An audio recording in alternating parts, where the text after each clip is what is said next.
Hi, I'm Cindy, coming to you from Galesburg, Illinois, after spending an amazing week with over 75,000 early childhood educators from over 101 countries, all coming together to talk about the power of self-directed play in children.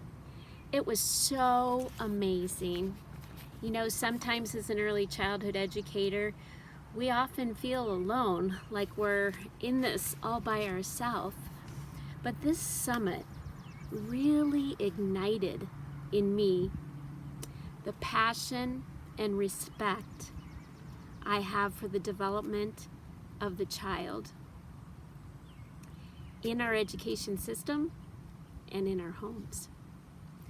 You know, in our hurried society, we often fail to actually listen to the children, to what they're saying, and to what their behaviors are trying to tell us.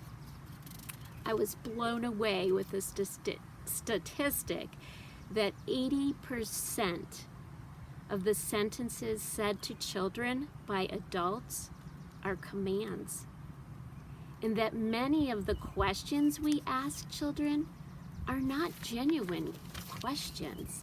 In other words, we already know the answers.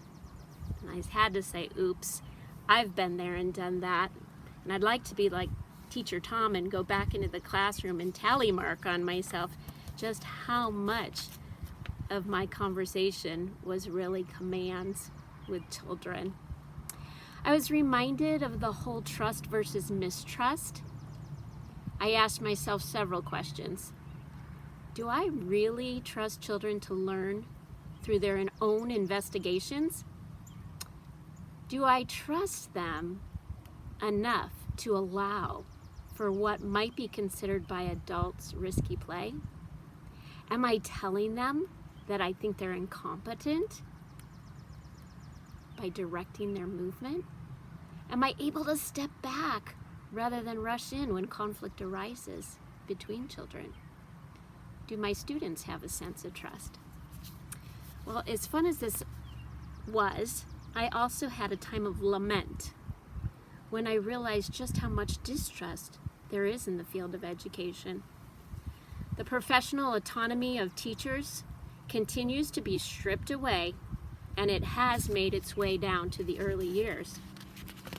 You know, the whole world knows the importance of the early years, but now decisions are being made without considering the development of the individual child.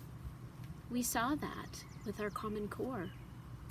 The lack of child-directed play in the early years is wreaking havoc on the neurological systems of children and adults. The levels of anxiety are greatly increased, and we know that inhibits learning. You know, there was a study that was spoke of that was done on children entering kindergarten, and apparently now you can take a hair sample and measure the level of cortisol in the child's system, which relates exactly to the level of anxiety in the child. And they did it 1 month before school started, and then 1 month after school started, and the levels of cortisol had risen significantly. And that really, for me, it begs the question, why are we doing this when we know better? I realized that parenting has become a competition to produce the best and the brightest. Parents are having trouble trusting their own instincts for fear of their child being behind. Even in infancy, there's a striving to be the perfect parent so the child's not ruined. Are we losing the joy in parenting? Are children losing the joy of learning? Are we overloading the nervous system and then punishing the children for not being compliant? Are we stealing early childhood in the name of education?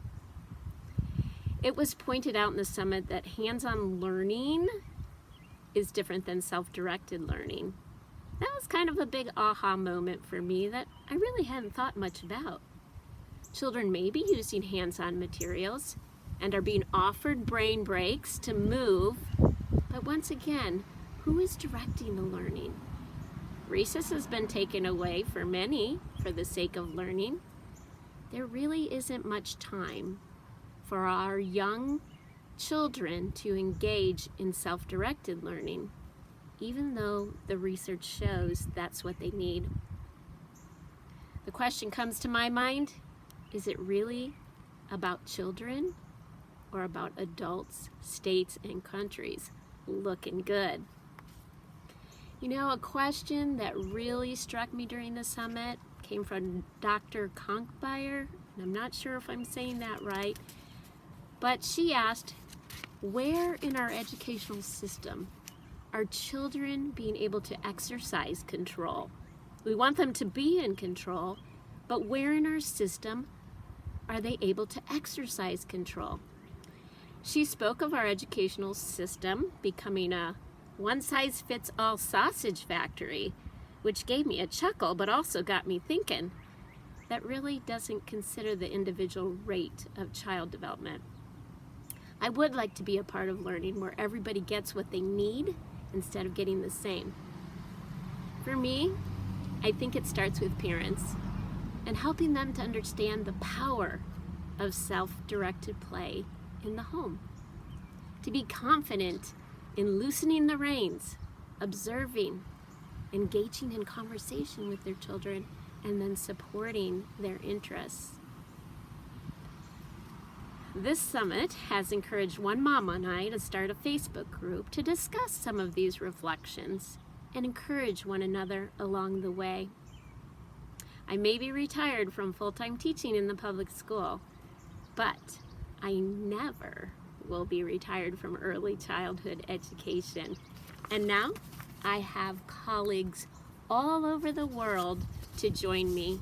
So I thank Fairy Dust Teaching and Teacher Tom and all of those wonderful speakers for putting on the Play First Summit. Thanks. Bye.